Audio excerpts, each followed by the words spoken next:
If you like this video, please give it a thumbs up and hit the subscribe button as well as the bell to be notified of future videos. Thank you. Hello Internet, I can tell you we've got Colonel Brian Adams again here today.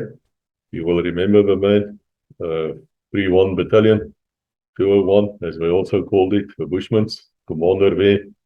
Had a sterling military career actually, even though it was shorter than most. But he achieved really a lot there, military attaché as well. You've seen his episodes. And now he's back, he wants to tell us a little bit of a lighter side of the army. And I believe this will be good because I remember my days in the police. You know, we laughed every day. Of course, we mostly laughed at other people's expense, but that's still laughing. It counts, you know, we had to do it. So very welcome, yes, sir. I'm glad to see you again. I'm glad to see you looking healthy and everything is going well on your side. And now it's over to you. Yeah, Chris. Hi, man. Good to see you again. I'm really, I'm delighted to be part of this whole project of yours. And thank you again. I appreciate the fact that you've contacted me. And as I said before, I think this is a very worthwhile exercise because in the time when I was a youngster, there weren't a lot of things like this that were going around. In fact, one had to read autobiographies and other books. Not that that's a problem, but this is just an easy shortcut for people to be able to connect with old soldiers and their experiences and things, and I'm very grateful for that. What I said to you, what I'd like to do today is because I didn't really have time to cover some of the less serious things perhaps in my other 3 episodes. So what I'd like to do today, in as short a time as possible, is just to share some of the key light-hearted incidents that happened throughout my career. And perhaps I could just start with the time when I was still in the Commandos/Citizen Force. And before I became an officer, in fact, when I was still platoon sergeant on one of the camps that we did. And the camp actually took place, the scenario for the exercise was that there were a group of terrorists arriving on the coast at Melkbos-Strand. And our battalion had to take up positions along the coast and patrol around, try and pick up signs of this landing, and then follow up and make contact with this group and do whatever we had to do. So I had also a particularly gung-ho platoon commander. So the two of us were actually like two birds of a feather, really. We really took things quite seriously. So with our little platoon, we found a fantastic place. It was a crater in the sand dunes, probably about 40 meters in diameter, but it was very thickly wooded with coastal vegetation. So we were able to make a fantastic little temporary base there with our positions all around the perimeter of this little basin, if you like, and we had interconnecting cables for early warning and all that kind of good stuff.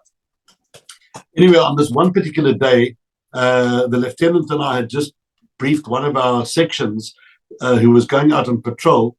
And while we were busy briefing, one of the chaps on one of the perimeters started pulling his little line to say there's a problem on that one side. So he waved at me and told me to go and deal with it.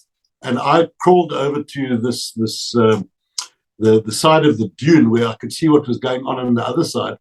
And there was a photographer and a very, very beautiful little girl, young woman perhaps, that were walking past our base. And they decided that this was a very good place for the photographer to start taking photographs. So meanwhile, while this is all going on, all the guys who were supposed to be in all-round defense and stay in their positions, they'd heard the rumor of this and they'd all started crawling and moving towards the side of this temporary base. So the lieutenant finished the briefing and off went the patrol out the western side of in other words, the coastal side of our temporary base. And we all, just about the whole platoon, were lying on the perimeter watching to see what was going to happen with this beautiful girl in a bikini, which eventually she dropped the top and caused much excitement amongst the guys. And then the next minute, out of the corner of our eye, when things started getting really exciting with the photographer and this model, this blooming corporal he led his section right between the where this filming session was going on and where we were. Well, needless to say, that guy, I think, was treated very badly for the next couple of weeks, because the guys never forgave him for spoiling the entertainment. So yeah, that was one little incident around Cape Flats. The next part of my life, as you remember, for those of you that have seen the other episodes, was when I was at the SACC Battalion in Easter. And I was the second in command of the battalion, and it was a very, very busy training battalion. We trained about 1,500 guys at a time, I think twice a year. So it was a hectically busy place. And the RSM, who eventually I think became RSM of the army, of the Sergeant Major of the army, Eddie Sykes, he had a hell of a sense of humor. And one day I had a very big office, because it was the size of a classroom, and my office sort of doubled as the training room. So I had a lieutenant that had a little desk in my corner, and between him and I, we ran all the training and the training planning and the training stats and everything. But one particular day, there was a knock on my door, and the RSM saluted halted and saluted as we normally did. And he said to me, he's got somebody to meet me. He wants to introduce me to one of the new troops that have just been. And I said to him, well, I mean, this is unheard of. I mean, since when does an RSM bring a brand new recruit to meet the second in command of the battalion? Anyway, he persisted, and a couple of minutes later, in shuffled this short little guy. He couldn't have been more than about 5 foot tall, and his overall was so big that it was rolled up at his ankles, and he shuffled in and halted in his own way in front of the desk. And I looked at the RSM and I said, what's going on here? He said, no, sir. He said, I just want to introduce you to Rifleman Brian Adams. Now, there are a lot of brown people in South Africa called Adams, and my family had a belief that it's because a lot of my ancestors were in the building industry, and a lot of the Adamses that are in the Cape are builders, are plasterers and carpenters and all kinds of other things. Anyway, that's our story, and we're sticking to it. But anyway, he brought this youngster in to meet me, just to test my sense of humor once again. As you remember from my other talks, people seem to think it's really cool to try and test my sense of humor. But anyway, we had a good laugh about that later in the pub, and off went Rifleman Adams and Rifleman Brian Adams, and I don't think I saw him again. I don't know how long he stayed.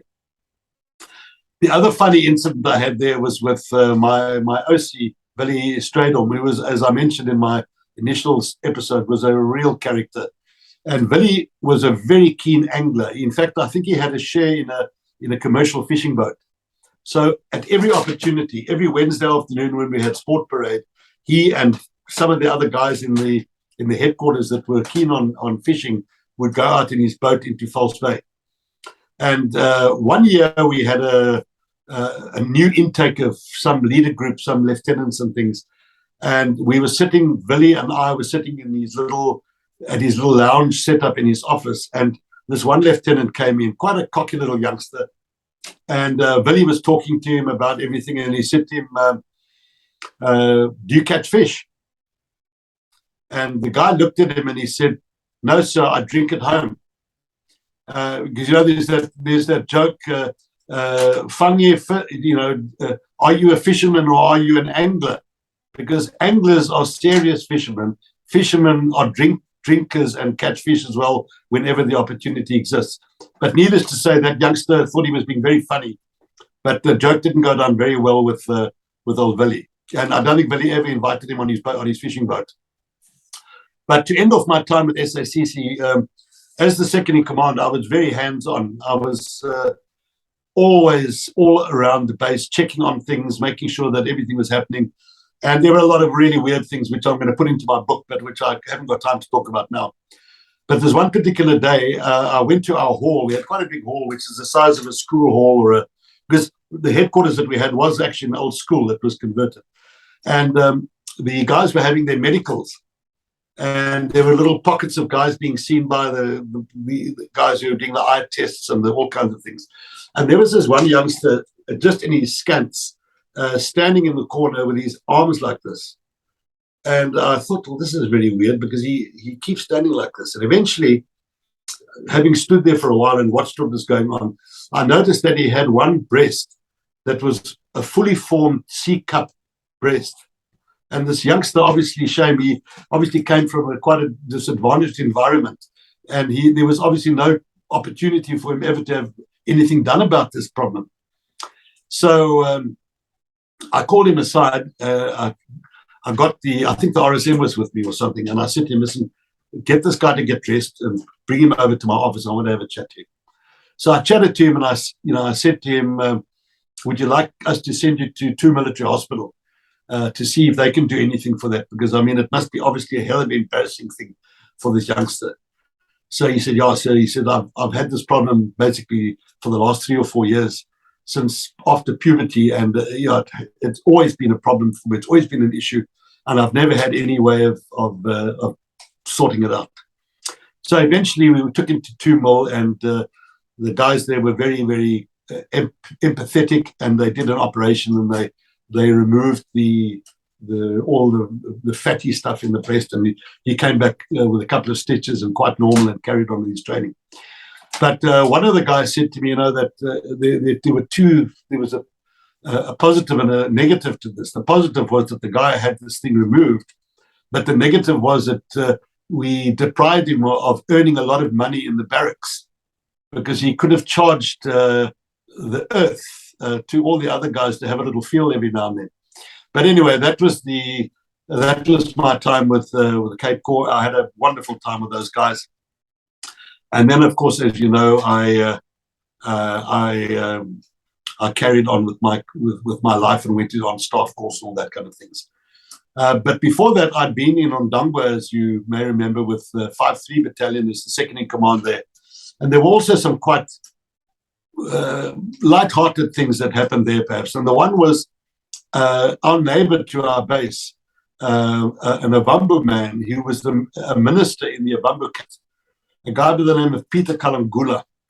And he and I became friends, in the sense that as he was our neighbor, I was constantly liaising with him about his security requirements and what we could do to help him, and try and get him onto our side, so that he was also an asset for us.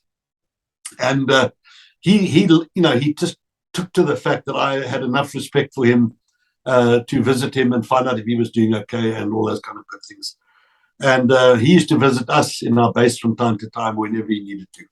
But one particular day, he phoned me quite angry and said, I must please come and see him as soon as possible. So I drove around to his house, his homestead, and he said to me, he spoke beautiful English, in a very, almost like a very Oxford or Cambridge sort of English, sort of a hot potato in the mouth English, because he was an Anglican church minister, and I think he had studied overseas, and he spoke perfect English. And he said to me, Major, he said, I need to draw to your attention that some of your horses have, a fleet of your horses have galloped through my mahongo field. And I nearly fell down laughing when he said that, because first of all, the fleet of horses, but I went around with him and had a look. And in fact, some of our mounted guys had actually buggered around on his lands and things. So I made all the right noises, I made all the right apologies, and he really appreciated that. So that weekend, in fact, that Saturday, I remember we were playing volleyball, and I was called by the security guys to the gate. And I went to the gate, and there was one of his workers with a wheelbarrow and a whole forecourt of an ox in the wheelbarrow. And that was from Mr. Kalangula to say thank you very much for my kindness and all those kind of good things. I had a pointer dog, a pedigreed English pointer dog that I took up with me when I drove up from Cape Town in early 1979. And this dog, Trevor, he became part of the furniture there. He was really, well, he went everywhere with me. Whether I went in a biffle or on a helicopter or wherever, this dog used to go with me. And it was almost kind of like part of my personality after a while. But every now and then he would disappear when some of the bitches in the area came on heat, and he would disappear for a couple of days and come back in very bad condition, lie in the shade for a couple of days until he'd recovered his strength. And about 5 years ago, my wife and I went up on a trip, and we drove up all the way through Namibia up to the Oshakati on Ndangwa, and then all the way through the Caprivi to Mapacha, and then down through Botswana. But while she and I were driving around on Ndangwa, I said to her, do you notice, look at these dogs here, do you notice anything? And I can tell you without fear of contradiction that there are a lot of dogs there in Novemberland that have got a lot of pointer genetics, a lot of pointer genes. So if he did nothing else the whole time he was there, he certainly upgraded the gene pool in the northern Novemberland area in terms of what the dogs look like. Another incident which is actually not all that funny, but while we were there, it was in 1979, we were told that there was a Swedish television team that were coming to visit us. And I was told that I would, because I spoke English better than anybody else, I would be the guy that would accompany them. And we drove out, and I said to them, well, what do you want to see? And they said, well, they actually want to see our guys lifting a landmine, because landmines were a massive curse right until the end of the war in that area there. So we duly went out, and I got one of my sappers to bring a dummy TMA-3 or a TM-47, I can't remember what it was. And we duly drove out of the base a couple of 100 meters or whatever, found a suitable part of the road, and our guys started planting the mine, because to show us lifting the mine, we had to plant the blooming thing. And then I realized, to my horror, that while we were busy putting this dummy mine in place, this guy from the Swedish TV guy was actually filming us planting a mine in the area there. So I walked in front of the camera and I said, no, no, no. And that was one of the first experiences I had with the media. And it dawned on me quite early in my career that the media can be a very, very good friend, a very good ally. But you need to treat them very firmly. You need to make sure that you communicate with them directly and clearly, that they know exactly where you stand, that they know exactly what their parameters are. But can you imagine what would have happened, or what could have happened, if these guys had gone back to Sweden and started showing this picture of the South African sapper actually laying a mine in the middle of Ovamboland? During 1980, my commander, Yori Jordan, was actually, it was during Operation Skeptic. He was a battalion commander or a battle group commander. So I was the caretaker commander during the couple of weeks that he was away. And during that time, we had a couple of things that happened. And the one was at 101 Battalion, which was the Ovambo Battalion, which was called 3-5 Battalion before it became 101. There was a minor mutiny, because most of the soldiers were away on Operation Skeptic, but there were a couple of socks and jams and rats and mice that stayed behind. And some of them got a little bit obstreperous. And because I was one of the only senior guys around on Ndangwa at that time, they told me to go over and see what I could do to sort this out. So I took a Sergeant Major with me, and we went across, and there were about 12 of these guys that had their firearms with them, and they refused to do anything. They were basically on a go slow. So what we decided to do was we decided to get them to come in one by one for an interview. And when they came into the caravan through the one door, the Sergeant Major grabbed them, disarmed them, and took them through another door where they were taken care of by some other NCOs. So within about half an hour, we were able to interview all these guys, disarm them, and you kind of like take care of them from a disciplinary point of view. Nudge, nudge, wink, wink. I must say that I didn't have a lot of time for that unit at that time, but they became an extremely successful battalion. 101 Battalion was one of the the prime battalions in the war in Namibia. And I'm just happy that that was just a small hiccup on an otherwise very, very good history and very proud history of that battalion. Another incident I had, which had a bit of a light-hearted thing to it, was during that time, I had a phone call from later Lieutenant General Witko Badenhorst, but he was the OC of Sector 10 at that time, and he phoned me and he said, "What the hell's going on in your area? You know, you're supposed to be running the place, and there's no contacts. You're not killing any terrorists. What are you guys doing there? Are you fast asleep or whatever?" And as luck would have it, we just had a very successful contact at a base called Okotopi, which is there was a police base there. I think it was called I can't remember, but there was a police base across the road from that. And as luck would have it, we just had a very successful contact, and I think we killed 8 SWAPO. So I said to him, "General, you obviously haven't got the message yet, but we've just had a very successful contact, and we've killed 8 terrorists in the Okotopi area." And he was grumbling and moaning and on the phone. Anyway, he put the phone. So I quickly got on the phone to my friend Russell, who was the SO2 ops at Oshikati, and I said to him, "Russell, you better start running, because the brigadier is on his way from his office to the ops room, and you better just short circuit it and get there before he comes down and jumps all over you in the ops room." As it happens, Russell met him in the passage halfway between the office and the ops room, and he was able to kind of defuse the brigadier, or he was a brigadier, then defuse the brigadier before things got completely ugly and out of hand. From then, I'm going to move my story to Amiga. There are a lot of stories there that I can tell, and I think I'll start with our new junior leaders. Every year, I think I said in one of the episodes how we selected our junior leaders from infantry school. It was the most unscientific thing that I've ever perhaps been involved in, but it seemed to work, because we always seemed to have a really excellent batch of youngsters. They were candidate officers and corporals, or lance corporals at that time, that came up to us.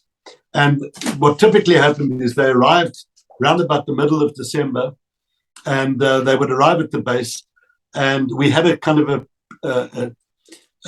what was the word? A plan. There was a plan in place, like historically, to deal with these guys, because when they arrived, they thought that they were God's gift to the war, and that they were going to sort out the war single-handedly. So sort of typically what would happen is they would be met by a captain or a major at the airport. They would have all their stuff loaded into a vehicle, and I'll never forget that, there were always guys that brought their golf clubs or their tennis rackets or their guitars and things like that with them, and they would dump all their kit in the back of the vehicle, and they would be driven to the end of the runway, which is on the sort of the north western side of the base. And then once they were out of the view of everybody else, they would be told to get off the vehicles, pick up all their kit, and follow the captain or the major, who would proceed to take them on about a 5-kilometer walk through the thick sand to the original base, where we had our training little base at a place called Alpha, which was the original camp where the Bushmen settled when we brought them back from Angola. And then while Amiga was being built, everybody lived there in tents. So we kept that place, and it became our sort of training camp. And so what happened for basically 2 weeks is that they were taught our way of doing things. They were introduced to the Bushmen. They were introduced to the way we did things in the battalion. And it was quite a tough time for a lot of them, because a lot of them thought, they'd just been through a year at the infantry school. Here they come to Amiga. They thought they were going to they were entering the promised land, and suddenly they were basically back to doing stuff that they'd done 6 months, 9 months before. So the morale was, although I always used to use my best officers to do this orientation, because it was a very important blood transfusion from a cultural point of view, that we needed to make sure that only the best and only the right things were transferred to these guys. So what normally used to happen is that on Christmas Day, they would wake up probably hoping that things were going to get easier and better for them. But in fact, it was a normal training day. But what we did was around about late, they were taken away probably about a kilometer away from the base, and they had to build sand models. And while they were out of the base, my wife and all the other women brought a whole lot of fantastic Christmas food into one of the training huts. It was actually an Armco shelter. And while they were training, I was called out to go and inspect their sand models. And when, we always used to do it the same way, but I got there and I'd say, guys, it's getting a bit dark now. Run back to the training base and I'll see you guys there. Anyway, they were completely, there was no trace of any of the women there or anything. The place was closed up. And I said, look, it's getting a bit dark here. Let's go inside and carry on with the briefing there. So the RSM opened the door and the guys saw this fantastic Christmas spread. And there were beers and Cokes and all kinds of things and this incredible Christmas spread. So that was a wonderful part of our culture that we used to do. And then from then on, we'd have a little ceremony the next day at our needle, at our memorial needle. And I'm going to post a picture of that needle. And after we'd gone through a ceremony of welcoming the guys, I would put the rank on all the candidate officers, and the RSM would put the 2 stripes on all the new NCOs that came in. And it was a very, very special time. And what actually happened after that was that the adjutant would form up these new lieutenants and march them straight into the swimming pool. And then they would come out all soggy a couple of minutes later, come into the officers' pub, which I've posted a picture of before, and ask permission to join the mess. And then they were welcomed by the fellow officers as part of the crew. So yeah, that was a very special time. The officers, there were some naughty guys, and I think I told you a story before about a small vehicle that was parked at the door of my office on my stoop. And anyway, I didn't have to tell you the story, but anyway, I arrived at my office one morning, and there was a small, like a little Fiat 500 or something parked on my stoop outside my office. Anyway, so what do I do? So I got the thing taken away from the door, and then I found out who the culprits were. There were 3 lieutenants of the best that I had. So I got them on orders. Every day at 1500, I would have orders. And then that would be when guys would come in to be congratulated on whatever they need to be congratulated on, or to be disciplined, whatever the case was. So I called these 3 in and I said, well, you guys have put me in a very difficult position. Because I remember when I was growing up, the worst punishment I ever had was when my dad called me into his bedroom and said to me, "You've embarrassed me. You've let the family down." I said to him one day, rather give me a hiding, because I'll take that. But, when you talk to me like that, I really feel uncomfortable. So I decided to use a bit of his psychology on these 3 youngsters. And I said to them, well, everybody's waiting to see what I'm going to do to you. So come back again tomorrow at the same time, and you 3 guys tell me what I should do with you. Because you've let the team down. You've embarrassed me. You've put me in a very difficult situation. And these were, the one guy eventually became a financial director of a JSE listed company, and he was eventually a client of mine. But I respected these guys, and I thought, well, it wasn't a serious issue. I did the same one day when some guys came back from the bush, and they were making a hell of a noise in the officers' mess. And I sent the duty officer around to close the officers' pub. And 2 minutes later, I heard the splash in the swimming pool, and they decided to throw the duty officer in the swimming pool.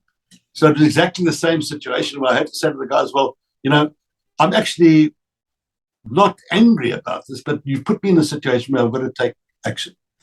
So anyway, one thing led to another, and they came back the next day and they said, yeah, we think that we should actually carry this car to the end of the runway and back, and that would be a suitable punishment for us. I said, well, that's good. You carry on and let's do that.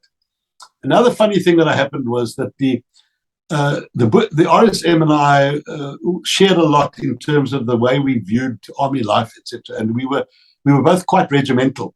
We liked parades, and not at the expense of operational excellence, but being soldiers, we believed that parades were important and that kind of thing.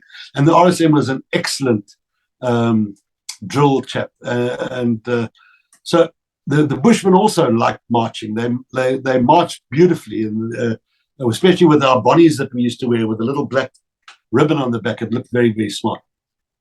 So I said to the RSM one day, I said to him, because he also liked pipes and drums, this Highland music. So I said to him, why don't you try and see if we can get these guys to march to Highland music, to pipes and drums. Anyway, we tried. We had it all on our system, and we had them practicing. And he sent somebody to fetch me and come one day, and he said they were busy practicing for a parade. And he said to me, sir, I think we're gonna have to declare failure with this exercise, because these guys just couldn't march to that slower pace.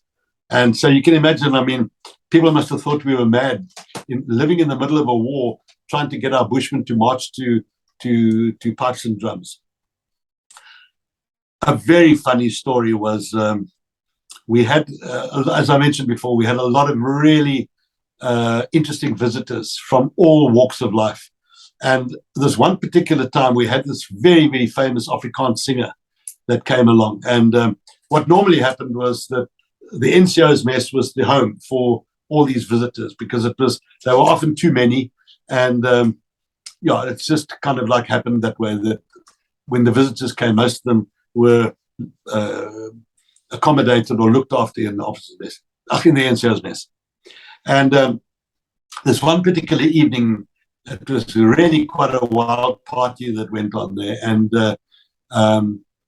this singer, she got into the spirit of things, and she said to the guys, right, where's the loo? So the guy said to her, that's just around the corner. And it was a lily, those, we used to call it a piss lily. And shame, she was quite embarrassed, because she got there and found that it was a bit awkward for her to use the lily. So I think the legend has it that two guys actually helped her to use the lily. But anyway, that's disputed. But what isn't disputed is that when she'd finished, she called a whole lot of the guys outside and said, right, form up in a line next to me. We're going to have a pissing competition. So the guys all thought, this is a fantastic idea. So they all got themselves ready for the competition. And she said, okay, guys, there's one rule, no hands. So needless to say, she won by about half a meter. So those are the kind of wild things that used to go on there. And a lot of fun was had by all. I also mentioned that we had a lot of visitors, and we had a potjie, which is the biggest potjie that I've ever seen in my life. I think it was a number 25. And it's almost like those ones you see in those cartoons of the missionaries that are boiled in these big pots. It was a massive pot. And my RSM, bless, he used to make the most amazing potjies. And we became famous, in fact, for those potjies that Bless used to make. The other thing that happened, which was quite amusing, at one stage during the time that I was there, we had a lot of building being done. They were putting in new sewerage and so on. A lot of the very deep trenches were dug to accommodate the pipes and everything. And one night, a sergeant major was finding his way home from quite a long night at the pub, and he fell into one of these trenches. And he initially started thinking that he should shout, but there was nobody near him. So he decided, well, he'll just wait until the morning and then he'll find his way out of there. So he curled up in the corner of this trench and went to sleep. And he woke up the next morning to find that the trench actually sloped downwards. So if he'd looked around and been more aware, he would have just been able to walk out of the trench and go home. And I often use that expression when I do my leadership talks and my entrepreneurship talks, is that, one shouldn't be put off immediately by your circumstances. There's always another way. If you look at things differently, there's always a solution. And if the Sergeant Major had had a look around and maybe groped around a little bit, he would have found that there was an easy way out of this. But it took a long time for him to live that one down. In fact, I think the guys are still teasing him about that to this day. I don't think his wife really believed that he fell into the trench. I'm not sure what she thought he'd been up to, but anyway, the story was that he definitely did. He did fall into the trench. One of the sad things about the time there was that we did have some guys that were wounded. We have a few guys killed in my time there. But we had a rule as well, a tradition, if you like that, that when our guys were on leave, they would always try and make a trip to one military hospital to go and visit the other guys that were there. And we made it almost like a compulsory thing for guys to actually have their leave pass stamped at the hospital to say that they had actually been there. That was brilliant because it brought a lot of team spirit and cohesion in, especially amongst the non-operational guys like the chefs and the clerks and the signalers and the tiffies. But it also did a lot to build sort of samehorigheid or team spirit amongst the guys. And I always used to take my daughter Lauren with me. She was about 5 years old at that time, 5, 6, around about there. And I always used to take her with me because she knew a lot of the youngsters, especially the lieutenants and the other leader group. And it was an encouragement for them to see her because, she was like their little sister, and they used to swim with her and so on. And there's one particular day, Gerrit van der Merwe, one of my excellent lieutenants from B Company, he got shrapnel in his head, and he was out for the count. And if it hadn't been for his corporal, who was really switched on and called in a casevac, I hesitate to wonder what would have happened to old Gerrit. But anyway, he was in one military hospital, and the prognosis, as we had heard, wasn't that great. So I decided that while I was down on leave, I would pop in and visit him at the hospital. Anyway, I got to his ward, and he wasn't there. And so I asked the sister where he is, and he said, no, he's in the gym. So I went there, and there's old Gerrit, who was on his deathbed a couple of days before, gymming away madly in the hospital gym. So I said to him, listen, bud, you should be taking it easy, get well, we want you back again. He said, no, I want to come back, and I want my platoon back. I want to go back into the bush. And I said to him, well, we'll discuss that later. First, get healthy, get well, and come back. Anyway, Gerrit did come back, and I did keep my promise to him that I would give him one last trip. And he had an extremely successful deployment. I can't go into too much detail because I don't have the time. But needless to say, when he came back after that trip, I said to him, okay, your time as a platoon commander is over. Let's not get too excited about pushing the odds. You can now go and work for my wife at the Adult Education Center, because he was a chartered accountant. He was a very well-educated youngster, and so he carried on doing that. Another interesting story was during my time there, the whole story about the Joint Monitoring Commission came up with FAPLA in Angola. And I don't know why they picked us, because the Bushmen had no love for the Angolans or for the Cubans. But our guys were allocated to the JMC to do tracking and patrolling around the bases and all that kind of stuff. But anyway, to cut a long story short, I went to go and visit my guys there, and Archie Moore, who was the OC of 44 Parachute Brigade at the time, he was the OC of the Joint Monitoring Commission, and I used to go and visit my guys and pop in and see if everything was going fine. And on this one particular time, we used to have this meeting every morning. I only stayed there for a couple of days every time I visited. But every time I went there were these Cubans that used to come to the meeting, and then they would say one of their vehicles was playing up. And then Colonel Moore would say, well, we'll fix it for you. And I said to him that every day they come here with a different vehicle. And he said to me, you're right, man. And then we discovered what these Cubans were doing. It was a trick on their side to get us to fix their vehicles for them. So every time they came to a meeting, they would bring another vehicle. And in our kind of keenness to placate the guys and do the right thing and everything, we would happily go along and fix their vehicles. Well, needless to say, I think that stopped immediately after that, and they were left to do their own thing. The other thing about Amiga, which I'm just going to talk about, is, as you know, we spent a lot of time at Congo. That became our base, and in our typical fashion, we wanted to make it as comfortable as possible for everybody that stayed there. So we had two of Umyan. Remember, I've told you that Umyan was the guy that did all the building work there for us, and Umyan had two busters from Windhoek. One was a carpenter and one was a bricklayer plasterer. So we took these two guys into Congo for a week, and their job was to put tarpaulins in the corner of all the tents and 2x4s around so the tents were nice and square, and to put a concrete floor down and plaster it nicely.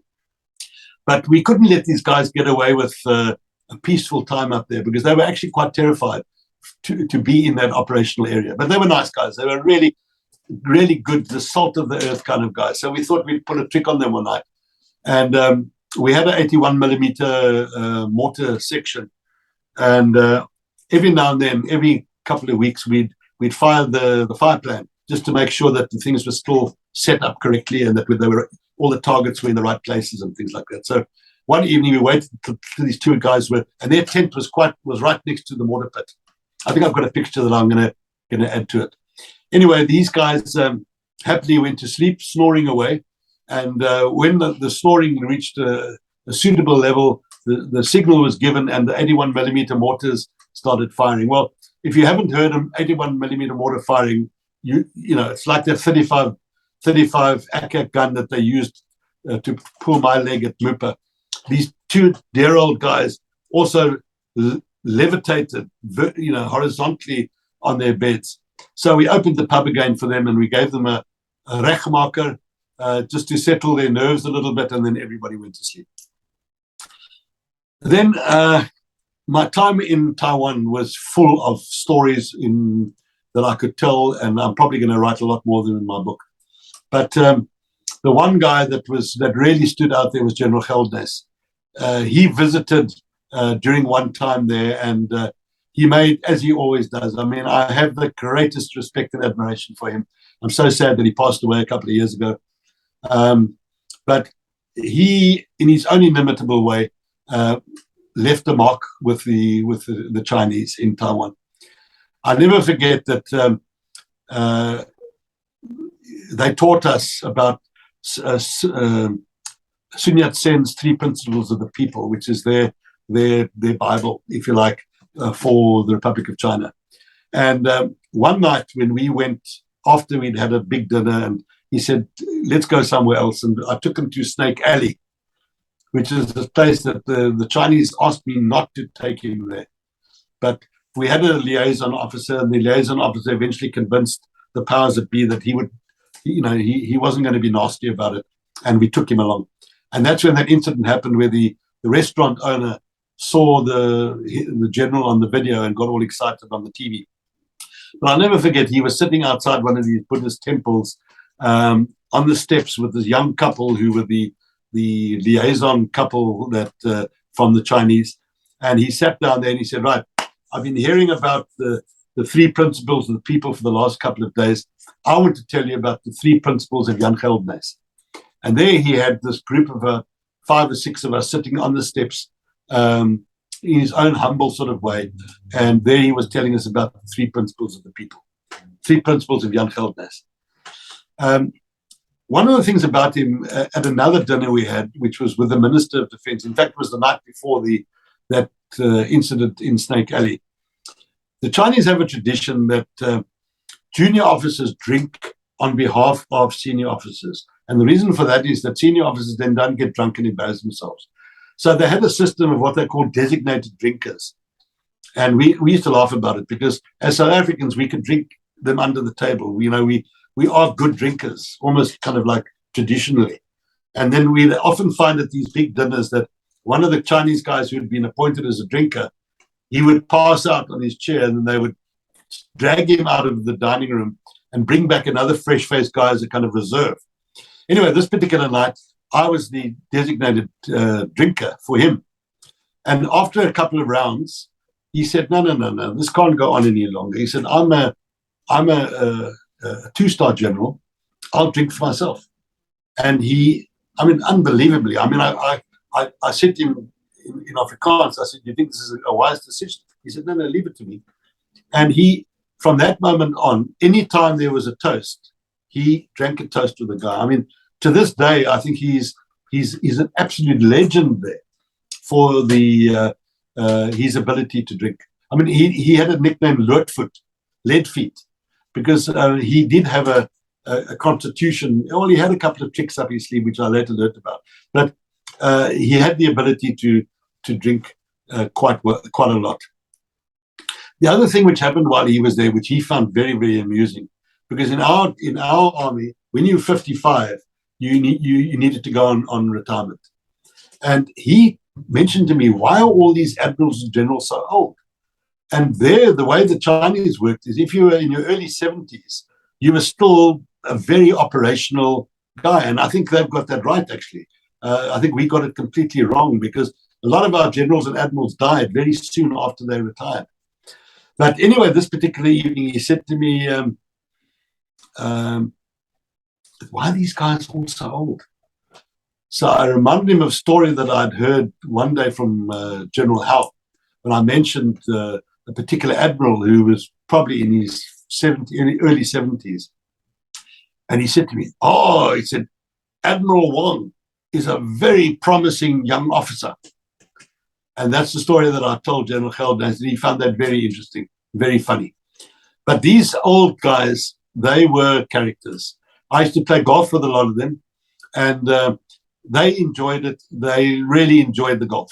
But the way the Chinese work is that their juniors will do anything possible to kind of shine, to get shine, if you like, by buttering up the admirals and generals. So it was not uncommon to find, when you're on the golf course, to suddenly find a golf ball come flying out of the bush or whatever. And it was the aides that would walk around with the caddies, just from a security point of view, to make sure that the generals or admirals would safe. But they would actually throw the golf ball out so that the dear old admiral or general would have a better lie and be in a better position to play.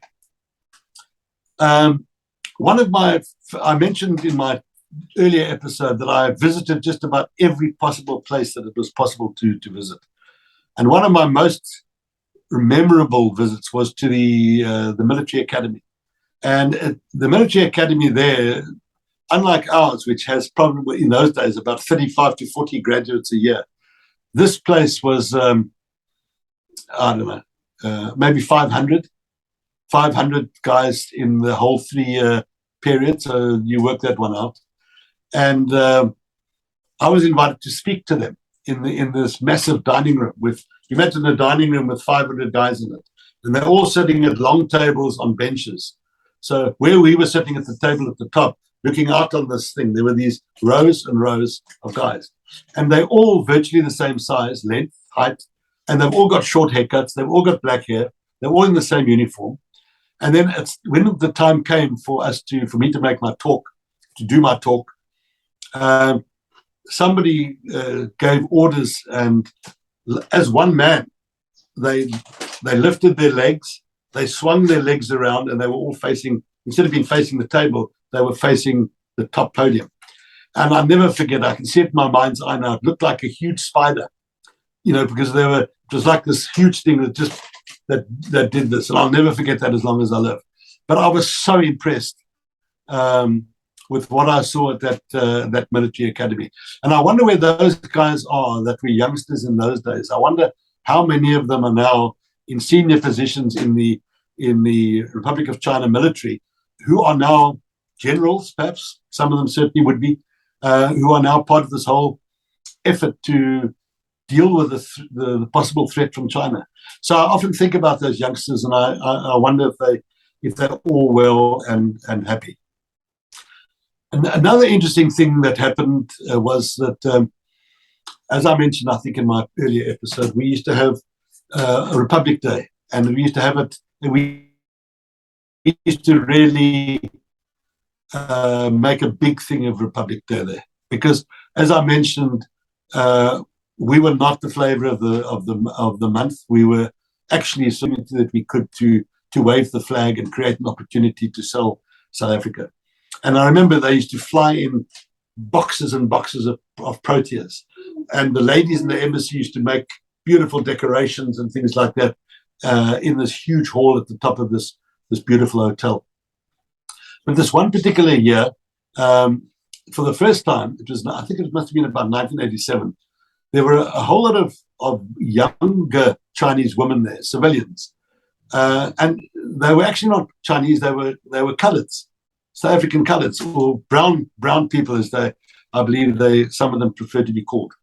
And I was quite fascinated by this, because I couldn't understand where they came from, what they were doing in Taiwan. And I was led to believe that they were the wives of Taiwanese fishermen that they'd met Taiwanese fishermen that had been in Cape Town, and they'd met them and married them and come back to Taiwan. Anyway, there's one particular young lady became very friendly with my wife and I, started chatting to us, and they introduced her mom, the granny, the Oma. And the Oma was there visiting her daughter, and it happened to be Republic Day. So they all came, and there was probably about 10 or 12 of them there. So I was there in all my glad rags with all my medals and my gold, what do you call it? I can't even remember what it's called. And now then it was photo time.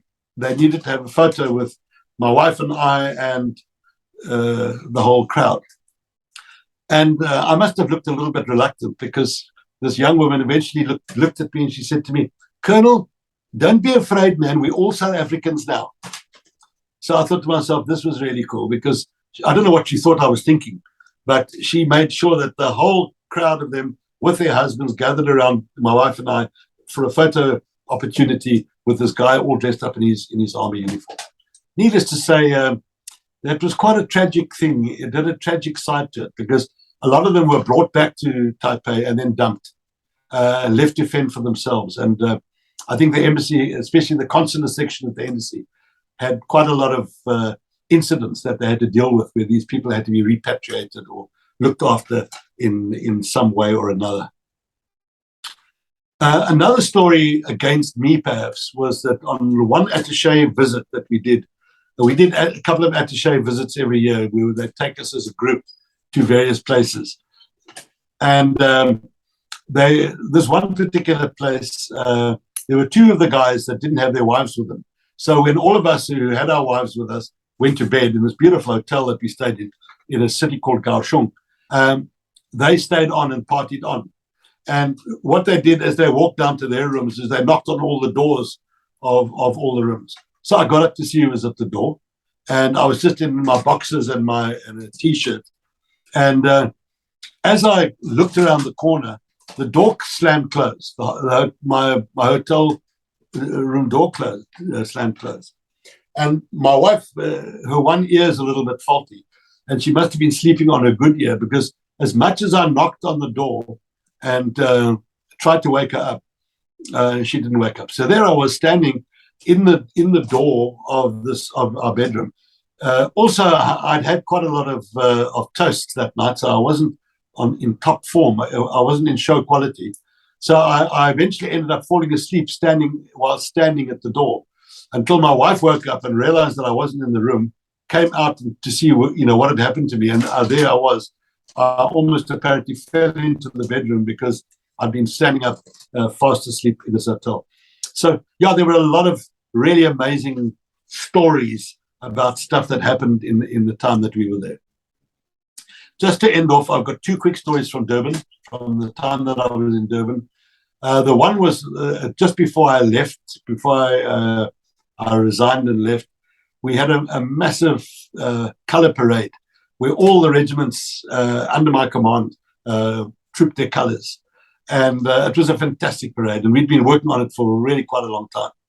And because Philip Smallberger, who was a commandant, because he was a little bit nervous he was the parade commander, because he was a little bit nervous about all the commands, they put a little hearing aid, a little earpiece in his ear, so that the command sergeant major could kind of prompt him and talk to him about stuff that was going on. And I'll never forget the final dress rehearsal, if you like, on the Friday before the Saturday morning. Philip was standing there with his earpiece in, and the sergeant major had the microphone, and he was whispering in the microphone, this the next command, and do this now and do that now. And out of the corner of his eye, the sergeant major saw a troop, a soldier who looked slovenly or had his hands in his pockets or was walking and smoking or something. And in typical sergeant major fashion, he shouted at the top of his voice to this guy. And of course, old Philip, who was on the parade ground with this thing in his ear, nearly blew his eardrum out because this guy, was the sergeant major shouted at the top of his voice. And poor old Philip nearly had a complete cadenza. And then my last story is every year on Armistice Day, or normally the last Friday before Armistice Day, all the old fellows in Durban used to invite us, the Army, the Air Force, and the Navy, a representative to join them for their dinner at the Durban Club.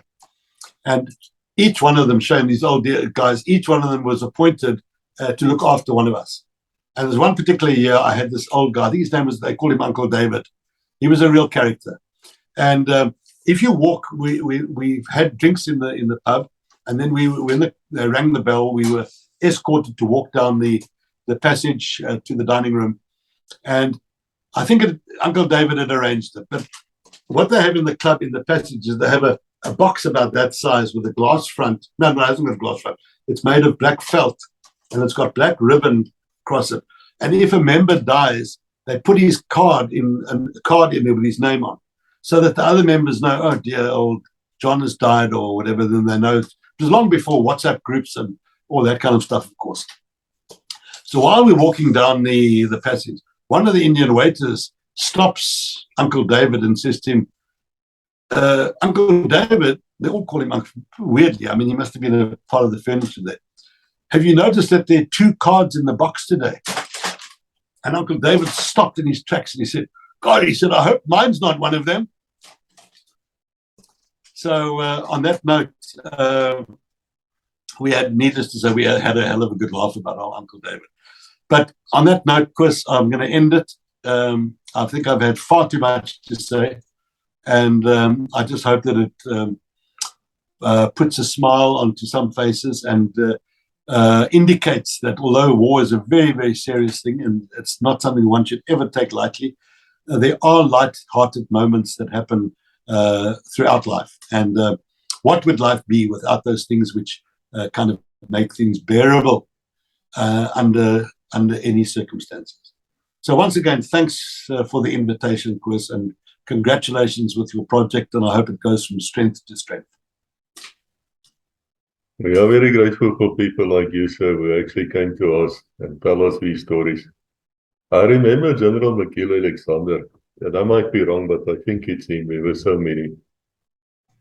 He said the best excuse a troop ever gave to him was to say that his mother is giving birth to his little brother or something. So I might ask you, sir, what was the best excuse you ever heard from a troop or an officer? The best I ever heard was one day, it didn't happen to me, but it was a story. But a young troop was sitting on his haunches, having a sleep. And he woke up with the sound of the crunch of boots approaching him. And he must have looked out of the corner of his eye to see it was a lieutenant or a sergeant or a corporal that was approaching him. So he said very, very cleverly, he said, Amen, and got up and stood to attention. And I thought, well, that guy deserved to be an officer because he was obviously had the ability to think on his feet. And I thought it was the smartest and the best excuse that I've ever heard. Simply talking about stories, I've heard something about the Cape Collar Corps, and I don't know if it's true. And I'll have to say to you in Afrikaans, and I'm sure you've heard about it, and perhaps you can tell me whether it's even remotely true or not. But apparently these guys were on the border and the terrorists were spraying them with mortars. And one of them were overheard praying. And he said to, and this I'll have to say in Afrikaans because they don't speak English, but it was an Afrikaans language. So hy sê, hy's besig om te bid. Hy sê, Here, jy moet kom help hier so asseblief. En die ander een sê, jy moet nie jou seun stuur nie, hierdie is groot, jy weet. En kom self, dis 'n man se werk. I heard that story before, and it's apparently it comes from the Second World War, when there were a whole lot of drivers that were in a convoy in the desert, and the Germans were attacking the convoy with Stukas, and the drill was that the vehicles would break away from the convoy and split up. And apparently that was how I heard that story.